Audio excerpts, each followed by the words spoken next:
प्रिय विद्यार्थियों, आज हम सभी हिंदी गद्य भारती का प्रथम पाठ मांगलिकम का अध्ययन करेंगे। इसका गद्य देखिए। आ ब्रह्मण्य ब्राह्मणो ब्रह्मवर्चस जायताम राष्ट्रे राजन्य शूर ईसभ्यो अतिव्याधि महारथो जायताम दोग्धि धेनु ओड्डाम अनवड्या आशु शक्ति पुरंद्रियोषा जिष्णुरथेष्ठां सभेयो युवास्य यजमानस्य वीरो जायताम निकामे निकामे न पर्जन्यो वर्षतु फलवत्यो न योषदया पच्यताम योगक्षेमः न कल्पताम। संदर्भ देखिए। प्रस्तुत गद्यांश हमारी पाठ्य पुस्तक गद्य भारती के मांगलिकम शीर्षक से अवतरित है। यह शुक्ल यजुर्वेद के मानदिनी शाखा के 22वें अध्याय से लिया गया है। इस वैदिक मंत्र में राष्ट्र के कल्याण की कामना की गई है। अर्थ देखिए। हे ब्रह्मन, हे ईश्वर, हमारे राष्ट्र में ब्रह्म को जानने वाले ब्राह्मण उत्पन्न हों, अर्थात वेदों तथा ईश्वर को भली भांति जानने वाले ब्राह्मण हों और क्षत्रिय लोग पराक्रमी हों, बाण विद्या में कुशल तथा महारथी हों, गायें प्रचुर मात्रा में दूध देने वाली हों, शक्तिशाली बोझ ढोने वाले समर्थ बैल हों, तेज गति से चलने वाले घोड़े हों, स्त्रियां रूपवती हों और रथ चलाने वाले कुशल योद्धा विजय की इच्छा रखने वाले हों, युवक सभा में सम्मान पाने वाले हों, विद्वानों का सत्कार एवं सुख प्रदान करने वाले यजमान हों, शत्रुओं को भगाने वाले वीर उत्पन्न हों, समय समय पर बादल वर्षा करें, औषधियाँ फलवती हों और समय समय पर पकने वाली हों, जो वस्तु हमें प्राप्त न हो वह प्राप्त हो और जो प्राप्त है उसकी रक्षा हो। दूसरा पाठ देखिए। अस्माकम राष्ट्रीय प्रतीकान। संदर्भ देख लीजिए। प्रस्तुत गद्यांश हमारी पाठ्यपुस्तक संस्कृत गद्य भारती के प्रस्तुत गद्यांश हमारी पाठ्यपुस्तक गद्य भारती के अस्माकम राष्ट्रीय प्रतीकान नामक पाठ से लिया गया है। यहाँ राष्ट्रीय प्रतीकों के विषय में बताया गया है। सर्वेषु राष्ट्रेषु राष्ट्रीय वैशिष्ट्ययुक्तानि वस्तूनि प्रतीक रूपेण स्वीक्रियन्ते तत्रैव जनैः। सभी राष्ट्रों में राष्ट्रीय विशेषता से युक्त वस्तुओं को प्रतीक चिन्ह के रूप में वहाँ के लोगों के द्वारा स्वीकार किया जाता है। तेषु प्रतीकेषु उन प्रतीकों में तद राष्ट्र से गौरवम, उस राष्ट्र की महानता, चारित्र्यम चरित्र, गुणाश्च गुण प्रतिभासन्ते प्रतीत होते हैं, दिखाई देते हैं। उन चिन्हों में उस राष्ट्र की महानता, चरित्र और गुण दिखाई देते हैं। तान्येव राष्ट्रीय प्रतीकान निगद्यन्ते, उनको ही राष्ट्रीय प्रतीक कहते हैं, राष्ट्रीय चिन्ह कहते हैं। अस्माकम राष्ट्रे भारते अपि, हमारे राष्ट्र भारत में भी कतिपयान प्रतीकानि स्वीकृतानि सन्ति, कुछ चिन्ह स्वीकार किए गए हैं। हमारे राष्ट्र भारत में भी कुछ चिन्ह स्वीकार किए गए हैं। तान्य अस्माकम चारित्र्यम, उनमें हमारे चरित्र, संस्कृतम सभ्यता, महत्वम च महत्व को बताते हैं। वे हमारे चरित्र, सभ्यता और महत्व को बताते हैं। पशुषु कतमा, पशुओं में कोई, पक्षीषु कतमा, पक्षियों में कोई, पुष्पेषु कतमा और पुष्पों में कोई। अस्माकम राष्ट्रीय महिमना, हमारी राष्ट्रीय महानता को प्रतिनिधि विदधाति करते हैं।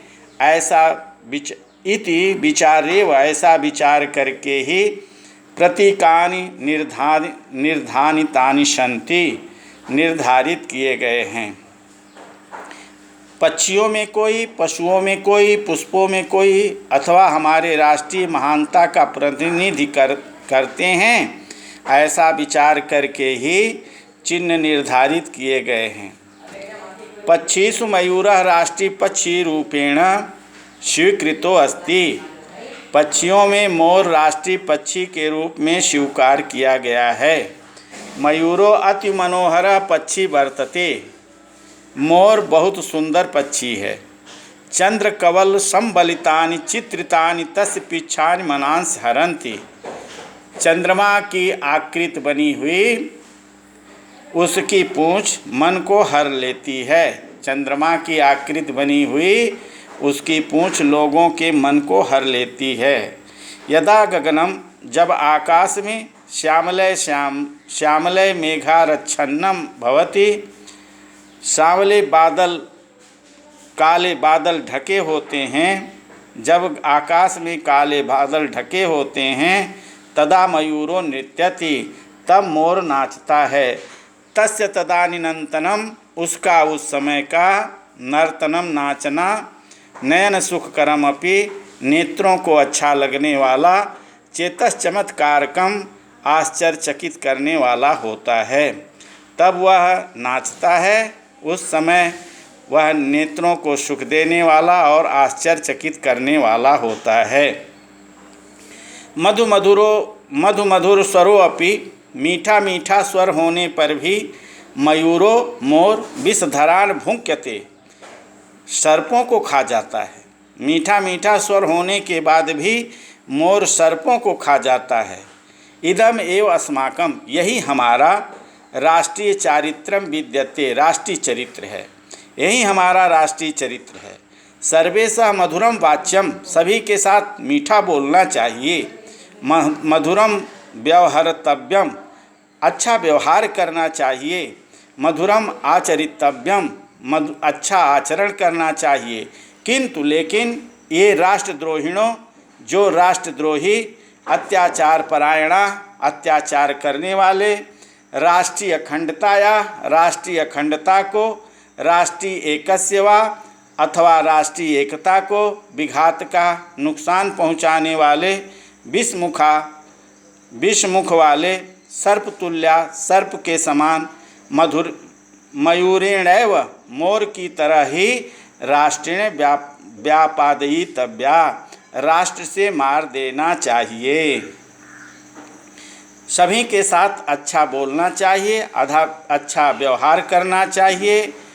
किंतु जो राष्ट्रद्रोही, अत्याचार परायण हैं, राष्ट्रीय अखंडता और एकता को नुकसान पहुंचाने वाले, सर्पमुख, विषमुख वाले सर्प की तरह हैं, मोर की तरह उन्हें राष्ट्र से मार देना चाहिए। पशुषु व्याघ्र, पशुओं में बाघ, भारतस्य राष्ट्रीय प्रतीकम, भारत का राष्ट्रीय चिन्ह है। पशुओं में बाघ भारत का राष्ट्रीय चिन्ह है। व्याघ्रेषु चित्र व्याघ्र, बाघों में चितकबरा बाघ, बहुवैशिष्ट विशिष्टो विद्यते, बहुत विशेषता से युक्त होता है। बाघों में चितकबरा बाघ बहुत विशेषता से युक्त होता है। को न जानात, कौन नहीं जानता, चित्र व्याघ्र से औजह, चितकबरे बाघ का पराक्रम, स्फूर्तिंच और स्फूर्त, कौन चितकबरे बाघ के ओज, पराक्रम और स्फूर्ति को नहीं जानता। एतत् जातीया व्याघ्रा, इस जात के बाघ अस्मद्देशस्य वनेषु उपलभ्यन्ते, हमारे देश के वनों में पाए जाते हैं।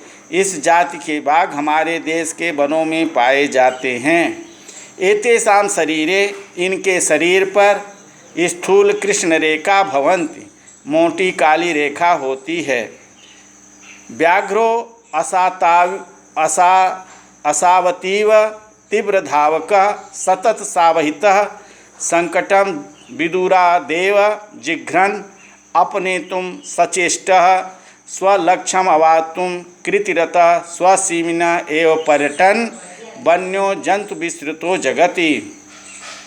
व्याघ्रो बाघ असातीव बहुत अधिक तीव्र धावक तेज दौड़ने वाला, सतत सावहित हमेशा सावधान रहने वाला, संकटम संकट को दूर से ही जिघ्रन सूंघ करके तद अपने तुम उसे दूर करने के लिए सचेष्टा तत्पर रहने वाला, स्वलक्ष्यम अवाप तुम अपनी लक्ष्य को प्राप्त करने के लिए कृतिरत प्रयासरत, स्वसीमनी एवं अपने सीमा में ही पर्यटन घूमने वाला, वन्यजनों वन के जंतुओं में विश्रुतो जगत संसार में प्रसिद्ध है।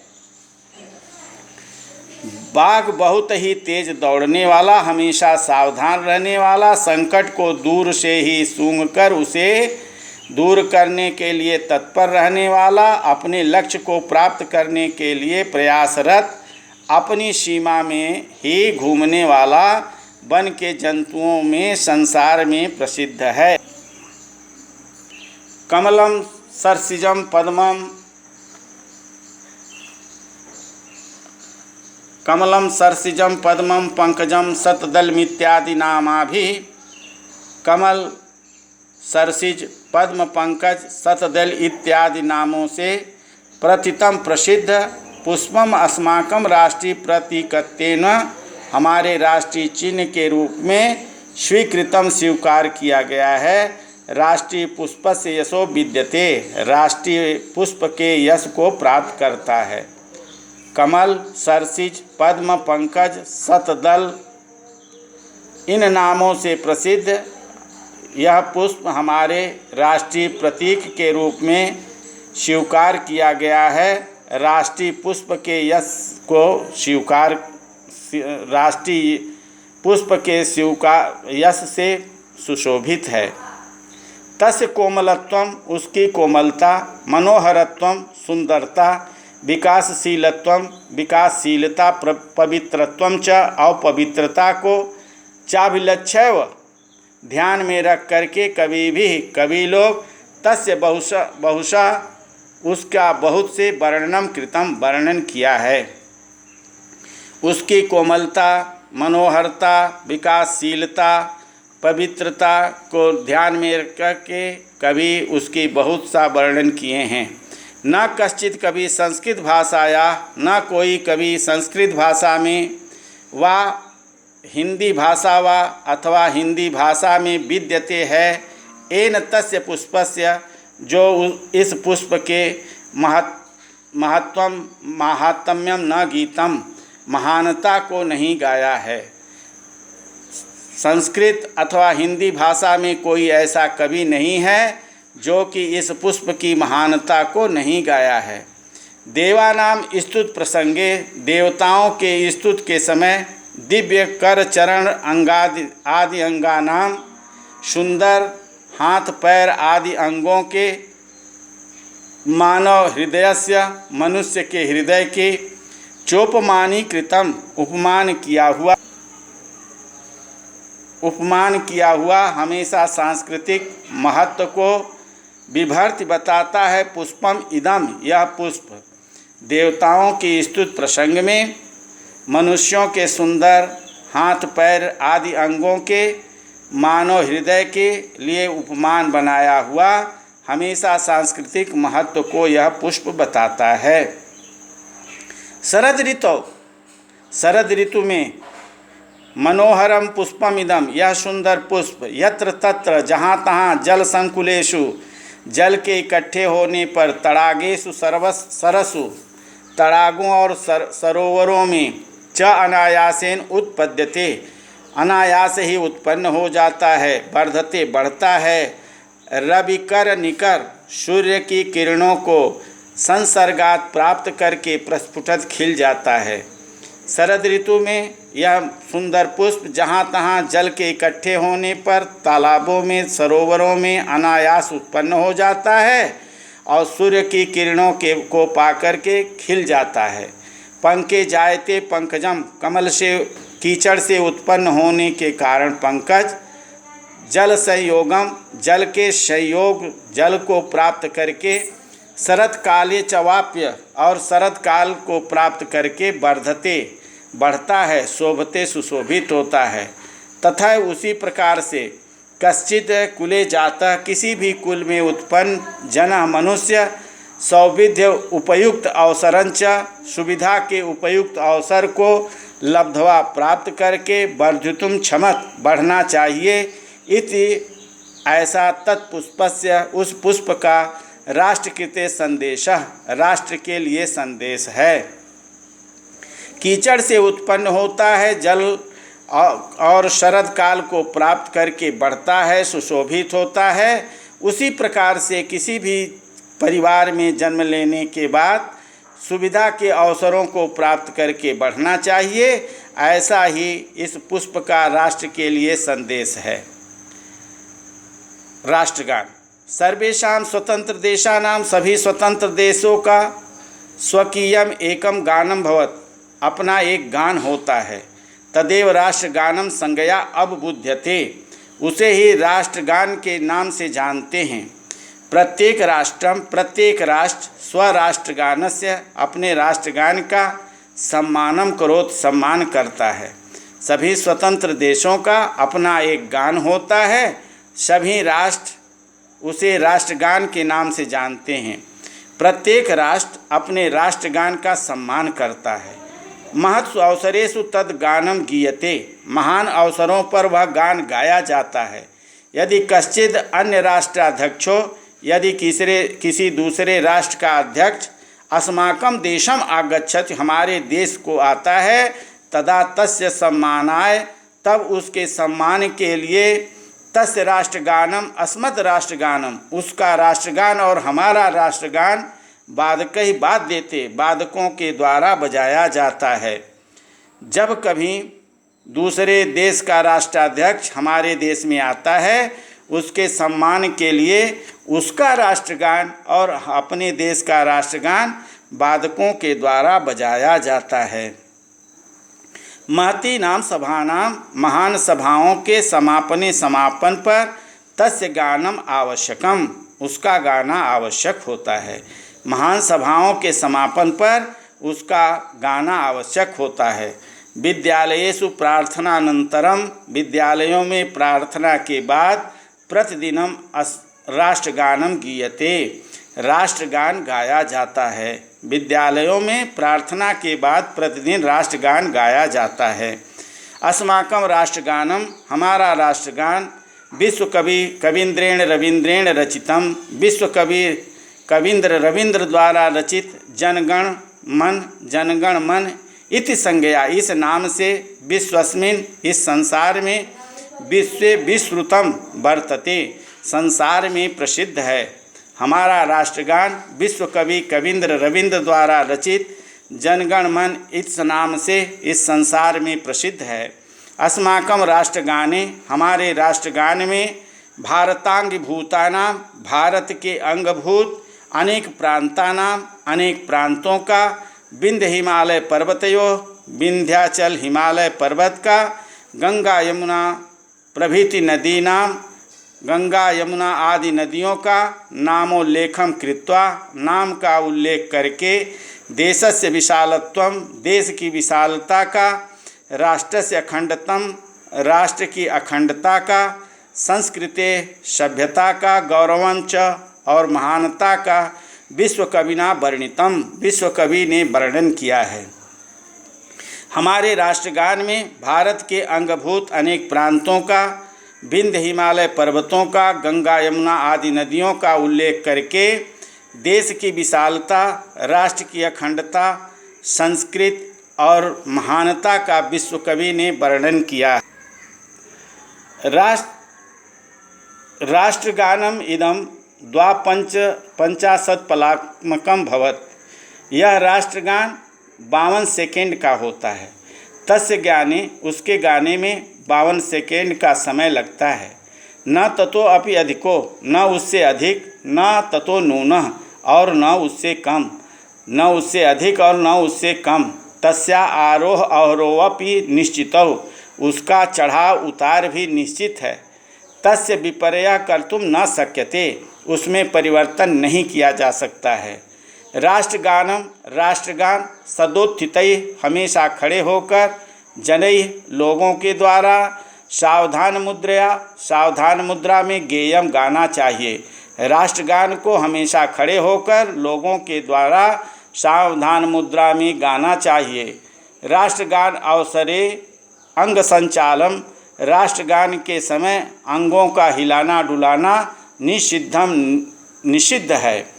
राष्ट्रगान हमेशा खड़े होकर, लोगों के द्वारा, सावधान मुद्रा में गाना चाहिए। राष्ट्रगान के अवसर पर अंगों का चलाना त्याज्य है। चलतो अपि, चलते हुए भी, कस्यचिद कर्णकुहरे, किसी के कान में, गीयमानस्य, गाए जाते हुए, राष्ट्रगानस्य, राष्ट्रगान की ध्वनि दूरापतति, दूर से आकर पड़ती है। चेत तदा, तब, तत्रैव, वहीं पर, सावधान मुद्रया, सावधान मुद्रा में, तेना विचलम, बिना चले, अस्थातव्यम, रुक जाना चाहिए। चलते हुए किसी के कान में गाए जाते हुए राष्ट्रगान की ध्वनि अगर दूर से आकर के पड़ती है, तब वहीं सावधान मुद्रा में बिना चले रुक जाना चाहिए। राष्ट्रगानम, राष्ट्रगान श्रद्धास्पदम भवत, श्रद्धा का योग्य होता है। राष्ट्रगान श्रद्धा के योग्य होता है। श्रद्धेयम इदम गेयम, श्रद्धा के साथ ही इसे गाना चाहिए। अगला राष्ट्रध्वज। सर्वेषु राष्ट्र प्रतीकेषु, सभी राष्ट्रीय चिन्हों में, राष्ट्रध्वजस्य सर्वाधिकम महत्वम वर्तते, राष्ट्रध्वज का सबसे अधिक महत्व है। सभी राष्ट्रीय चिन्हों में राष्ट्रध्वज का सबसे अधिक महत्व है। सर्वस्य स्वतंत्र राष्ट्रस्य, सभी स्वतंत्र राष्ट्रों का, स्वकीयो ध्वजो भवति, अपना झंडा होता है। सभी स्वतंत्र राष्ट्रों का अपना झंडा होता है। तद देशवासी जना नरा नार्यश्च, उस देश के रहने वाले लोग, नर और नारी, स्वराष्ट्र ध्वजस्य, अपने राष्ट्रीय ध्वज का, सम्मानम, सम्मान, प्राणपणेन, प्राण को देकर, रक्षन्ति, करते हैं। सभी राष्ट्र का अपना एक राष्ट्रीय गान होता है। सभी अपने स्वतंत्र राष्ट्रगान, सभी उस देश के रहने वाले नर और नारी अपने राष्ट्रगान का सम्मान प्राण दे करके करते हैं। त्रिवर्णात्मको, 3 रंग का, मध्य अशोक चक्रांकितो अस्माकम, बीच में अशोक चक्र बना हुआ हमारा राष्ट्रध्वज, हमारा राष्ट्रीय ध्वज, तिरंगा शब्देन, तिरंगा शब्द से विस्तृतो विद्यते, प्रसिद्ध है। 3 रंग का, बीच में अशोक चिन्ह बना हुआ राष्ट्रध्वज, तिरंगा शब्द से संसार में प्रसिद्ध है। ध्वजस्य अधोभाग, झंडे के नीचे, हरित वर्णात्मक, हरा रंग, सुख समृद्धि विकासानाम, सुख समृद्धि के विकास का सूचक है। मध्य भागे श्वेत वर्ण, बीच में सफ़ेद रंग, ज्ञान सौहार्द सदादि सद्गुणानाम द्योतकः, ज्ञान सौहार्द आदि श्रेष्ठ गुणों का सूचक है। ऊर्ध्व भागे, ऊपर भाग में, स्थित गैरिक वर्णात्, गैरिक गेरुआ रंग, केसरिया रंग, त्यागस्य शौर्यस्य बोधकः, त्याग और शौर्य का सूचक है। झंडे के नीचे भाग में हरा रंग सुख समृद्धि विकास का सूचक है। बीच में सफ़ेद रंग ज्ञान सौहार्द आदि श्रेष्ठ गुणों का सूचक है। ऊपर भाग में केसरिया रंग त्याग और शौर्य का सूचक है। ध्वजस्य मध्य भाग, झंडे के बीच में स्थित श्वेत वर्ण मध्य स्थित सफ़ेद रंग के बीच में अवस्थित स्थित अशोक चक्रम, अशोक चक्र में धर्मस्य सत्य अहिंसायाश्च, धर्म सत्य अहिंसा का प्रत्यायकम सूचक है। झंडे के बीच में स्थित श्वेत वर्ण के बीच में स्थित अशोक चक्र धर्म सत्य और अहिंसा का सूचक है। चक्रे चतुर्विंशति शलाका, चक्र में 24 तीलियाँ, पृथगपि चक्र मूले, अलग होने के बाद भी चक्र के मूल में एकत्र शब्दबद्धा, एक जगह मिल जाती हैं। भारतम, भारत, भाषा धर्म जाति वर्ण लिंग भेदेषु, भाषा, धर्म, जाति, वर्ण, लिंग के भेद होने पर, सत्वप होने पर भी भारतम एकम, भारत एक, राष्ट्रमिति, राष्ट्र है, दोत्यंत बताता है। 24 तीलियाँ अलग होने के बाद भी चक्र के मूल में एक जगह आकर के मिल जाती हैं। भारत में अनेक भाषा, धर्म, जाति, वर्ण, लिंग भेद होने के बाद भी भारत एक राष्ट्र है, ऐसा सूचित करता है। राष्ट्र ध्वजो राष्ट्रीय ध्वज निर्धारित दीर्घ विस्तार परिमितो भवितव्यः, निश्चित लंबाई चौड़ाई का होना चाहिए। राष्ट्रीय ध्वज निश्चित लंबाई चौड़ाई का होना चाहिए। एक सदा स्वच्छो अविकृत वर्ण तिष्ठेत, यह हमेशा स्वच्छ और सुंदर रंग का होना चाहिए। जीर्ण शीर्ण विदीर्णो वापि ध्वजो नोपयोग योग्य, फटा, पुराना और कटा हुआ झंडा उपयोग के योग्य नहीं होता। समुच्चीयमाण फहराया हुआ ध्वजो झंडा अस्तम गते सूर्य, सूर्य के अस्त होने पर समवतारे उतार करके सुरक्षित संरक्षित व सुरक्षित और रख देना चाहिए। फहराया हुआ झंडा सूर्य के अस्त होने पर उतार करके सुरक्षित रख देना चाहिए। राष्ट्रीय शोकावसरेषु, राष्ट्रीय शोक के अवसर पर ध्वजो अर्धम उच्चीयते, झंडा आधा झुका दिया जाता है। प्रिय विद्यार्थियों, आज मैंने पहला पाठ मांगलिकम और दूसरा पाठ अस्माकं राष्ट्रीय प्रतीकान का अर्थ संदर्भ सहित एवं इसका सारांश प्रस्तुत किया। आप सभी लोग सुन कर के समझ कर के लिखेंगे और जो समझ में ना आया हो मुझे फ़ोन करके या मेरे YouTube चैनल पर आप भेज करके उसका समाधान प्राप्त करके ज्ञान प्राप्त कर सकते हैं। शेष अगले वीडियो के साथ आपसे जुड़ेंगे।